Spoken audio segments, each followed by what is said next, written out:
नमस्कार। आज जो मैं आपको क्राइम की सच्ची कहानी सुनाने जा रही हूँ वो एक ऐसी लड़की की है जिसे उसके खूबसूरत और मासूम चेहरे ने रातों रात इंटरनेट पर वायरल कर दिया था। मगर जब लोगों को उसके खूबसूरत चेहरे के पीछे की दरिंदगी पता चली तो लोग दंग रह गए थे। यह बात है साल 2020 की। हुआ यूं था कि नवंबर 2020 में अचानक से एक लड़की इंटरनेट पर टिकटॉक के जरिए वायरल होने लगी। हालांकि ये लड़की भारत में वायरल नहीं हुई थी क्योंकि 2020 मार्च में ही या अप्रैल में टिकटॉक को बैन कर दिया गया था और ये बात है 2020 नवंबर की। भारत के अलावा हर देश में ये लड़की वायरल हो रही थी। हुआ यूं था कि ये लड़की कैदियों के कपड़े पहने कोर्ट रूम में एंटर हो रही थी, हाथों में हथकड़ी, पैरों में जंजीरें। लेकिन इस लड़की के चेहरे पर डर के, गिल्ट के, पछतावे के बदले अजीब अजीब सी हरकतें थी। वो कैमरे को देख के अजीब अजीब फेसेस बनाती थी, अजीब अजीब मुंह टेढ़े करती थी। उसकी यह ओरिजिनल वीडियो थी। वह करीब 7 साल पुरानी यानी साल 2013 की थी। पर नवंबर 2020 में लोगों ने उसकी इस वीडियो के साथ एडिटिंग करके बैकग्राउंड म्यूजिक देकर टिकटॉक पर वायरल करना शुरू किया। कईयों ने तो इस लड़की के नाम से अलग आईडी ही बना ली क्योंकि ये लड़की देखने में सुंदर थी और मासूम थी। इनके चैनल्स वायरल भी हो रहे थे, लोग इनकी वीडियोस देख भी रहे थे। क्योंकि ये लड़की दिखने में सुंदर और मासूम थी तो अब सवाल आता है कि आखिर यह लड़की है कौन और इसने ऐसा क्या क्राइम किया था। जिस लड़की की मैं बात कर रही हूँ उसका नाम था इजाबेल गुज़मैन, जो कि अपनी माँ यानी यून होए और सौतेले पिता रियान होए के इकलौती बेटी थी, जो कि अमेरिका के कोलोराडो के साउथ लीमा स्ट्रीट में रहा करती थी। उसकी ये जो कोर्ट तक पहुंचने की कहानी है उसकी शुरुआत होती है मंगलवार 27 अगस्त 2013 को और उस वक्त इजाबेल की जो उम्र थी वह सिर्फ 18 साल थी। और यह कहानी का वह पार्ट है जो कि अगर नहीं होता तो शायद इजाबेल कोर्ट तक नहीं पहुंच पाती और ना ही वो टिकटॉकर वायरल होती और ना ही मैं आज आपको यह कहानी सुना रही होती। तो हुआ यूं कि मंगलवार 27 अगस्त 2013 की शाम इजाबेल की मां यून होए अपने स्टूडियो का काम खत्म करके वापस अपने घर लौट रही थी। मगर जैसे ही उनकी कार उनके घर के पास पहुंची तो उन्होंने देखा कि एक लड़का उनकी खिड़की से कूदकर बाहर निकल रहा था। लोहे की जाली को पार करके भाग गया। जब उन्होंने उस लड़के को अपने घर की खिड़की से कूदकर भागते हुए देखा तो उनको पड़ोसियों की कुछ बातें याद आई जो अक्सर उनके पड़ोसी उनसे कहा करते थे कि आप जब भी घर में नहीं रहते हैं तो आपकी बेटी अलग अलग लड़कों को लेकर घर में आती है और जैसे ही आपके घर में कोई आता है वो लड़के खिड़की से कूदकर भाग जाते हैं। मगर तब इजाबेल की माँ ने पड़ोसियों की बातों को, नेबर्स की बातों को इतना इम्पोर्टेंस नहीं दिया और जस्ट इग्नोर मारा। लेकिन आज जब उन्होंने अपनी आंखों से यह सब देखा तो उनको सारी बातें माइंड में रिवाइंड होने लगी। उन्हें यकीन हो गया कि उनके पड़ोसियों की बात बिल्कुल सच थी। इसके बाद उन्होंने अपनी गाड़ी पार्क की और अपने दूसरे पति यान हुए जो कि इजाबेल के सौतेले पिता थे उनके साथ सीधे इजाबेल के कमरे में पहुंच गए और उन लड़कों के बारे में पूछने लगी। मगर इजाबेल ने उनकी किसी भी बात का जवाब देने की बजाय उनसे और लड़ना शुरू कर दिया। लड़ाई इतनी ज्यादा बढ़ गई कि इजाबेल ने अपनी माँ को गालियां तक दी और उनके ऊपर थूक कर चली गई। इस बात से उनकी माँ को बहुत धक्का लगा और इस भद्दे बर्ताव ने उन्हें इतना शॉक में कर दिया कि वो अपने कमरे में अकेले रहने में भी डर रही थी। इसलिए वो उस पूरी रात अपने कमरे में अंदर से उन्होंने गेट लॉक कर लिया था और अपने पति के साथ ही रही, जबकि वह अक्सर अपने काम के सिलसिले में या वैसे भी अपने कमरे में वो अकेले सोया करती थी। लेकिन इससे पहले कि मैं आपको बताऊं कि इस दिन की कहानी की शुरुआत कैसे हुई, बात यहाँ तक कैसे बिगड़ी, हमें इजाबेल के बचपन में जाने की जरूरत है। इजाबेल का जन्म 9 जून 1995 को कोलोराडो के रोरा शहर में हुआ था। मगर उस वक्त वह अपने पिता, जो कि उसके पिता थे रॉबर्ट गुज़मैन, और अपनी माँ यून गुज़मैन के साथ इसी शहर में कहीं और रहा करती थी। उसके माँ बाप एक साथ मिलकर टाउन सेंटर में एक पेट्रो स्टूडियो लेते हैं, जिसका नाम वे अपनी बेटी के नाम पर बेला पेट्रिट स्टूडियो रखते हैं, क्योंकि वे दोनों ही अपनी बेटी इजाबेल से बहुत प्यार करते थे और इजाबेल भी अपने माँ बाप से बहुत प्यार करती थी। खासकर उसका लगाव अपने पिता के प्रति ज्यादा था। वो अपने पिता से ज्यादा अटैच थी। वो इतनी समझ सकते हैं एक बेटी का अपने पिता के लिए प्यार। सब कुछ बहुत अच्छा चल रहा था, तीनों बहुत खुश थे। लेकिन 2-3 साल बाद चीजें धीरे धीरे बिगड़ना शुरू हुई। हस्बैंड वाइफ के बीच छोटी छोटी बातों पर मनमुटाव होना शुरू हुआ और 1999 आते आते चीजें इतनी ज्यादा बिगड़नी शुरू हुई कि दोनों पति पत्नी ने तलाक लेने का फैसला किया। साल 1999 में ही रॉबर्ट गूजमैन और यूमी गूजमैन ने तलाक ले लिया। वे एक दूसरे से अलग हो गए और उस वक्त इजाबेल की जो उम्र थी वह महज 4 साल की थी। कोर्ट ने इजाबेल की कस्टडी उसको माँ को ही दी, इसलिए अब इजाबेल अपनी माँ के साथ ही उसी शहर में कहीं और रहने लगी। इजाबेल बचपन से ही थोड़ी जिद्दी और गुस्सैल टाइप की थी और माता पिता के तलाक के बाद उसका ये जिद्दपना और गुस्सैलपना एक नफरत में भी बदल गया। जब तलाक के करीब 1 साल बाद यानी साल 2000 में उसकी माँ योमी ने एक दूसरे शख्स रियान हो के साथ शादी कर ली, इजाबेल इस बात से बहुत गुस्सा हुई। अब उसके पिता की जगह किसी और ने ले ली और वह ऐसा बिल्कुल भी नहीं चाहती थी, क्योंकि वह अपने पिता संग बहुत ज्यादा अटैच थी। उनका उनसे बहुत ज्यादा लगाव था। वो अपने पिता की जगह किसी और को बिल्कुल भी नहीं देना चाहती थी। एटलीस्ट उसने अभी तक अपने दिल में, अपने जहन में ऐसा नहीं किया था। भले ही उनकी माँ ने दूसरी शादी कर ली थी, बट इजाबेल ने उसको एज अ फादर अभी तक एक्सेप्ट नहीं किया था। और यहाँ चीजें फिर बद से बदतर शुरू होनी हो जाती है, क्योंकि वक्त के साथ साथ जैसे जैसे इजाबेल बड़ी हो रही थी उसका गुस्सा दिन ब दिन बढ़ता जा रहा था। वह अपनी माँ से अजीबोगरीब चीजें, कभी महंगे कभी कुछ जो कि यूज के भी नहीं थे, पर डिमांड करती और डिमांड पूरी ना होने पर वो इस बात का बहाना बनाकर, इश्यू बनाकर अपनी माँ से बहुत ज्यादा लड़ती। लेकिन इजाबेल की माँ पूरी कोशिश करती कि जो भी मेरी बेटी डिमांड कर रही है मैं उसको वो चीज ला के दूं। इसके लिए वह अपने स्टूडियो के अलावा और जगह पार्ट टाइम जॉब भी करने लगी ताकि वह अपनी बेटी की डिमांड पूरी कर सके। लेकिन जब वह अपनी बेटी की डिमांड पूरी नहीं करती थी तो इजाबेल उससे इस बात का बहाना बनाकर बहुत ज्यादा लड़ती थी और उन्हें बहुत ज्यादा परेशान करती थी। अब इजाबेल को संभालना इस तरह से उसकी माँ के लिए बहुत ज्यादा मुश्किल हो गया था, इसलिए उसने कुछ दिन के लिए इजाबेल को उसके पिता जो कि रॉबर्ट थे उनके पास भेज दिया। लेकिन इजाबेल वहां भी ज्यादा दिन नहीं रह पाई और उसके पिता ने वापस से उसको उसकी माँ के पास ही भेज दिया। हालांकि इतना कुछ होने के बाद भी इजाबेल के बर्ताव में कोई खास फर्क नहीं आया था, बल्कि वो पहले जैसी ही सेम थी। इजाबेल 12 साल की हो चुकी थी। अब उसने अपना धर्म भी छोड़ दिया। दरअसल इजाबेल, उसके माता पिता और सौतेले पिता ये सभी जोइश थे और जो कि ईसाई धर्म का एक शाखा है। पर इस धर्म को मानने वाले लोग ना तो क्रिसमस मनाते हैं, ना ईस्टर और ना ही कोई दूसरी छुट्टियां मनाते हैं। ये लोग अपना बर्थडे तक नहीं मनाते हैं और शायद इन्हीं सब पाबंदियों की वजह से इजाबेल ने अपने धर्म को भी छोड़ दिया। वह पूरी तरह आजाद ख्यालों वाली लड़की बन गई थी। ना तो वह अपने माँ बाप का कहना मानती, ना ही ढंग से स्कूल जाती। बस पूरा दिन अपने दोस्तों के साथ इधर उधर घूमना, मौज मस्ती करना, समय बर्बाद करना किया करती थी। कभी कभी तो वो 3-3, 4-4 दिन घर तक नहीं लौटती थी और ना ही वो स्कूल जाती थी। उसकी माँ उसे समझाती तो उनसे भी वो लड़ने लगती। वो स्कूल में भी एक एवरेज स्टूडेंट थी। बस वह किसी तरह पास हो जाती थी। मगर यह सब 11th तक चलता रहा। जब 12th में उसकी अटेंडेंस इतनी शॉर्ट हो गई कि हाई स्कूल ने उसको फाइनल एग्जाम्स में बैठने नहीं दिया और उसको फाइनल एग्जाम से निकाल दिया। तो इस चीज से उसकी माँ को बहुत ज्यादा धक्का लगा, जिसके बाद भी उसे खूब समझाया गया पर उस पर कोई फर्क नहीं पड़ा। मगर हद तो तब हो गई जब 27 अगस्त 2013 की शाम उसे समझाने पर उसने वह काम किया जो उसने आज से पहले कभी नहीं किया था, और वह था अपनी माँ के मुंह पर थूकना। जिसके बाद यूमी होई ने पूरी रात डर के साए में गुजारी।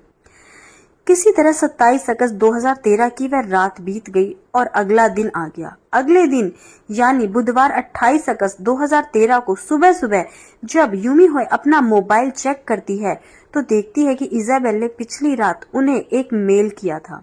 पर जब वह उस मेल को ओपन करती है तो उसके होश उड़ जाते हैं, क्योंकि उस मेल में सिर्फ 3 शब्द लिखे हुए थे, यू विल पे जिसमें कि इजाबेल के कहने का मतलब था कि तुमने मेरे साथ जो कुछ भी किया है उसके लिए तुम्हें भुगतना होगा। इस मेल को देखने के बाद अब उसकी मम्मी और भी ज्यादा डर जाती है। फिर वह यह मेल अपने पति को भी दिखाती है और अब उन्हें यह समझ नहीं आ रहा था कि वह क्या करे। आखिरकार उनकी मम्मी को पुलिस को बुलाने का फैसला करती है और 28 अगस्त 2013 की दोपहर में पुलिस को कॉल कर देती है, जिसके थोड़ी देर बाद ही पुलिस घर पहुंच जाती है।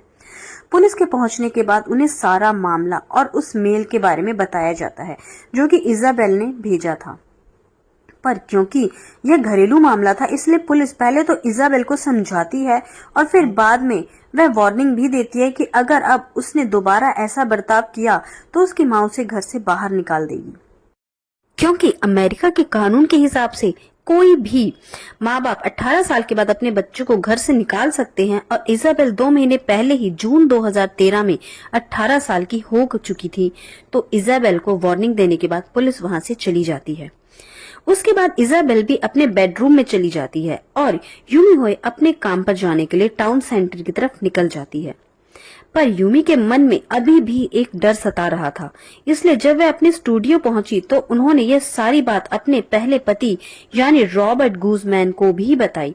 रॉबर्ट ने यह सलाह दी कि वह घर जाकर इजाबेल से बात करे और उसे समझाए। आपको मैं एक बात और क्लियर कर देना चाहूंगी कि भले ही यूनमुई और उनके पहले पति रॉबर्ट का तलाक हो चुका था, लेकिन अब भी वो एक ही स्टूडियो में काम कर रहे थे। स्टूडियो। पूरी बात सुनने के बाद रॉबर्ट गूजमैन उसी दिन यानी 28 अगस्त 2013 की शाम इजाबेल से मिलने उसके घर पहुंचते हैं। उस वक्त भी इजाबेल अपने बेडरूम में ही थी। दोपहर में पुलिस के जाने के बाद से वह अपने बेडरूम से बाहर आई ही नहीं थी। पर जब उसके पिता वहां पहुंचे तो वह इजाबेल को लेकर घर के बैकयार्ड में गए और वहां पर बैठकर उसे शांति से समझाने लगे कि उसने जो कुछ भी किया वह बहुत गलत किया। उसे अपनी माँ से व किसी भी बड़े से इस तरह से बात नहीं करना चाहिए। उसे अपने से बड़ों को सम्मान करना चाहिए, उनकी बात सुननी चाहिए, हर बात पर जिद नहीं करना चाहिए, वगैरह वगैरह। अगले करीब 1 से 1.5 घंटे तक वह इजाबेल को इसी तरह समझाते रहे और इस पूरी बातचीत के दौरान इजाबेल ने अपने मुंह से एक शब्द तक नहीं बोला, बस अपने पिता की हर बात चुपचाप सुनी और अपना सर हाँ में हिला रही थी। जिस तरीके से इजाबेल बड़े ध्यान से अपने पिता की बात सुन रही थी, उसे देखकर रॉबर्ट को लगा कि शायद अब वह खुद को बदलने की कोशिश करेगी। पर सच्चाई तो यह थी कि इजाबेल अपने पिता की किसी भी बात पर ध्यान नहीं दे रही थी। बस वह हर बात को इस कान से सुन रही थी और दूसरे कान से निकाल रही थी, क्योंकि उसके मन में कुछ और ही चल रहा था जिसे कि वह शायद पहले ही प्लान कर चुकी थी। इजाबेल को समझाने के बाद उसके पिता शाम करीब 6:30 बजे के आसपास वहां से निकल जाते हैं और इसके बाद इजाबेल भी वापस अपने बेडरूम में चली जाती है। इसके ठीक 3 घंटे बाद रात करीब 9:30 बजे 9:30 के आसपास इजाबेल की मदर अपना काम फिनिश करके वापस घर पहुंचती हैं। घर पहुंचने के बाद वह अपने पति से पूछती हैं कि इजाबेल कहाँ है, तो वह कहते हैं कि उसे नहीं पता, पर हाँ उसने करीब 1 घंटे पहले लगभग 6:30 बजे के आसपास इजाबेल को घर के किचन में देखा था। रियान की बात सुनने के बाद यामी हुई ऊपर फर्स्ट फ्लोर पर बाथरूम में नहाने के लिए चली जाती हैं और इधर रियान लिविंग रूम में बैठकर अपना डिनर करने लगते हैं। इसके थोड़ी देर बाद ही रात के करीब 10 बजे से थोड़ा पहले ही रियान को अचानक से ऊपर फर्स्ट फ्लोर से धम धम की आवाज सुनाई देती है। ऐसा लग रहा था जैसे कोई जमीन पर गिरा हो या दीवार से टकराया हो और इसके कुछ सेकंड बाद ही युनमिन चिल्लाकर उनका नाम पुकारती हैं। अपना नाम सुनते ही रियान ऊपर उठकर भागते हुए जाते हैं और देखते हैं कि बाथरूम का दरवाजा खुला हुआ है और शावर के चलने की आवाज आ रही है। फिर वह बाथरूम के जब बाथरूम के और करीब जाते हैं तो उसने बाथरूम के अंदर इजाबेल की एक झलक देखी, मगर उसने जैसे ही बाथरूम में घुसने के लिए दरवाजा को धक्का दिया, इजाबेल ने अंदर से पूरी जान लगाकर दरवाजे को अंदर से लॉक कर दिया। इसके बाद अंदर से यामी की जोर जोर से चिल्लाने की आवाजें आने लगी और बाहर से रियान बाथरूम का दरवाजा पीटने लगी, पर दरवाजा नहीं खुला। उसने पूरी जान लगा दी दरवाजे को खोलने के लिए, पर कोई फायदा नहीं हुआ। अभी वह यह सोच ही रहे थे कि दरवाजे को कैसे खोलें कि तभी उसकी नजर नीचे पड़ी और उसने देखा कि बाथरूम के नीचे से खून बहकर बाहर आ रहा है। यह देखते ही उनके पूरी होश उड़ गए। वह तुरंत भागकर नीचे गए और अपना फोन उठाया और 911 पर पुलिस को कॉल कर दिया। उस वक्त रात के करीब 10:05 हो रहे थे। कॉल पर रियान ने पुलिस को बताया कि उसकी बीवी और सौतेली बेटी बाथरूम के अंदर बंद है और उसे लग रहा है कि उनकी बेटी उसकी बीवी के ऊपर जानलेवा हमला कर रही है, क्योंकि बाथरूम के नीचे से खून बहकर बाहर आ रहा है। इसके बाद रियान पुलिस को पिछली रात और सुबह जो कुछ भी हुआ उसके बारे में बताने लगा और बताते बताते ऊपर पहुंच गया। तभी अचानक से रियान ने एक जोर की आवाज सुनी, ओ गॉड! और यह आवाज और किसी की नहीं बल्कि उसकी बीवी यामी की थी और यह उसकी आखिरी आवाज थी। उसके बाद सब कुछ बिल्कुल शांत हो गया। थोड़ी देर बाद ही बाथरूम का दरवाजा खुला और अंदर से इजाबेल एक पिंक कलर की स्पोर्ट्स ब्रा और टाइज कलर के शॉर्ट्स पहने हुए बाहर निकली। उसके पूरे कपड़े और उसका बदन खून से सना हुआ था और उसने अपने सीधे हाथ में एक चाकू ले रखा था जिसमें से अभी भी खून टपक रहा था। इजाबेल को इस हालत में देखकर रियान सन्न रह गए और वह जहां खड़े थे वहीं खड़े रह गए। उसे लगा कि अब अगला नंबर उसी का है, लेकिन इजाबेल ने रियान की तरफ देखा तक नहीं और ना ही उसके चेहरे पर कोई एक्सप्रेशन था। वह सीधे रियान के बगल से निकल गई और नीचे जाकर बैकयार्ड की तरफ चली गई। इसके बाद रियान फौरन भागकर बाथरूम में गया, पर वह जैसे ही बाथरूम में पहुंचे उसके पैरों तले जमीन खिसक गई, क्योंकि पूरी बाथरूम में खून ही खून बिखरा पड़ा था और उसकी बीवी बाथरूम के फर्श पर अधनंग हालत में पड़ी थी। यामी के गले पर एक बड़ा और गहरा कट का निशान था और उसके पूरे चेहरे और सीने पर चाकू घोंपने के अनगिनत निशान थे। उसके बगल में एक लकड़ी का बेसबॉल बैट भी पड़ा हुआ था। रियान अभी भी कॉल पर ही था और जब उसने पुलिस को अपनी बीवी की हालत में बताया तो पुलिस ने उसे अपनी वाइफ को सीपीआर देने को कहा। रियान यूई को सीपीआर देने लगे, लेकिन उसका कोई फायदा नहीं हुआ। यूई को देखकर यह साफ लग रहा था कि उनकी मौत हो चुकी है। खैर, रियान के कॉल के 11 मिनट के बाद रात लगभग 10:11 पर पुलिस भी वहां पहुंच गई और इसके थोड़ी देर बाद ही मेडिकल टीम भी पहुंच चुकी थी। जांच की गई और 28 अगस्त 2013 की रात 10:20 पर उसे मुर्दा घोषित कर दिया गया और लाश को पोस्टमार्टम के लिए भेज दिया गया। इसके बाद पुलिस इजाबेल को ढूंढना शुरू करती है, मगर वह पूरे घर में कहीं नहीं थी।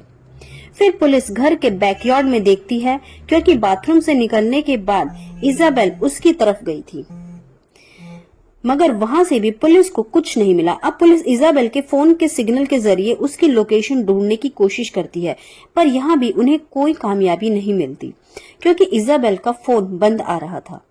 इसके बाद पुलिस मीडिया के जरिए एक पब्लिक एडवाइजरी जारी करती है, क्योंकि वह आम लोगों के लिए भी खतरा हो सकती है। प्लस उसके पास हथियार भी था और पब्लिक से वह अपील करती है कि वह जहां भी जिसे भी दिखे वह तुरंत पुलिस को खबर करे। इसी बीच अगली सुबह यानी 29 अगस्त 2013 को यामी होई की पोस्टमार्टम रिपोर्ट भी आ गई, जिसमें पता चला कि यामी होई के ऊपर 79 बार चाकू से हमला किया गया था, जिसमें से 31 बार उसके चेहरे पर और 48 बार उसके गले और सीने पर वार किया गया था। हालांकि बाद में कोर्ट की सुनवाई के दौरान पता चला कि यामी होई के ऊपर 79 नहीं बल्कि 151 बार हमला किया गया था, जिसमें से 45 बार उनके चेहरे पर, 51 बार उनके गले पर और बाकी के 65 हमले जिस्म के अलग अलग हिस्सों पर किए गए थे। इसके अलावा चाकू मारने से पहले उसे बेसबॉल से पीटा गया था। जब ये पोस्टमार्टम की रिपोर्ट मीडिया में आई तो यह खबर देखते ही देखते पूरे अमेरिका में आग की तरह फैल गई। लोगों को विश्वास नहीं हो रहा था कि एक बेटी ने अपनी मां को इतनी बुरी तरीके से कत्ल कर दिया था। इधर पुलिस भी इजाबेल को ढूंढने में लगी थी, पर उन्हें अभी तक कोई कामयाबी नहीं मिली थी। तभी अचानक से उसी सुबह लगभग 11:30 बजे के आसपास 911 पर एक गुमनाम कॉल आता है जिसमें कि बताया जाता है कि 2851 साउथ पार्क रोड के पार्किंग गैराज में एक कार के अंदर खून से सनी एक लड़की पड़ी है। खबर मिलते ही अरोरा पुलिस तुरंत साउथ पार्क रोड की तरफ निकलती है, मगर जब वह वहां के पार्किंग गैराज में पहुंची तो जिस कार के अंदर बॉडी पड़ी थी वह गायब हो चुकी थी। अब पुलिस को यह समझ नहीं आ रहा था कि आखिर डेड बॉडी कार के अंदर से गायब कहां हो गई, और वह भी दिन के उजाले में। लेकिन जब पुलिस ने उस कार की तलाशी ली तो पुलिस को उस कार से कुछ ऐसी चीजें मिली जो कि इजाबेल और यूमी के मर्डर से लिंक कर रही थी। इसलिए पुलिस ने सादी वर्दी में कुछ पुलिस वालों को उस पूरे एरिया में तैनात कर दिए। करीब 2 घंटे बीत गए मगर पुलिस को कुछ नहीं मिला। तभी उन्हें पार्किंग गैराज से एक लड़की बाहर आती हुई दिखी जिसने कि पिंक कलर की स्पोर्ट्स ब्रा और टाइकोस कलर के शॉर्ट्स पहन रखे थे। पुलिस को लगा कि यह इजाबेल हो सकती है, पर फिर भी पुलिस कंफर्म करना चाहती थी। इसलिए उनमें से एक अंडरकवर ऑफिसर उस लड़की से बात करने के बहाने उसके करीब गया।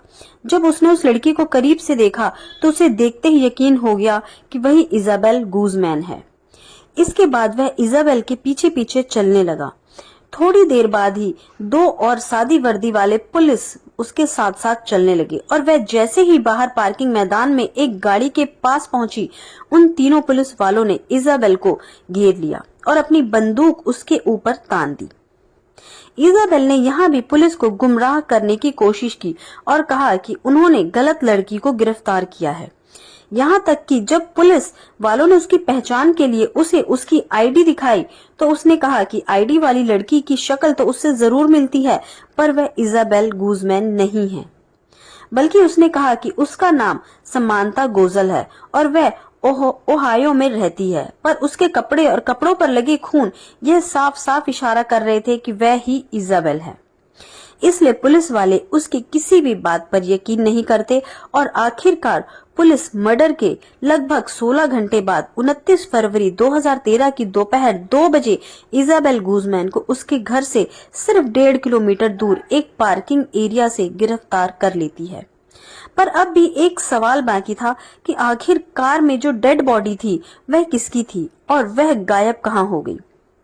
तो इसका जवाब यह है कि जो लाश उस कार में पड़ी थी वह कोई लाश नहीं बल्कि खुद इजाबेल थी।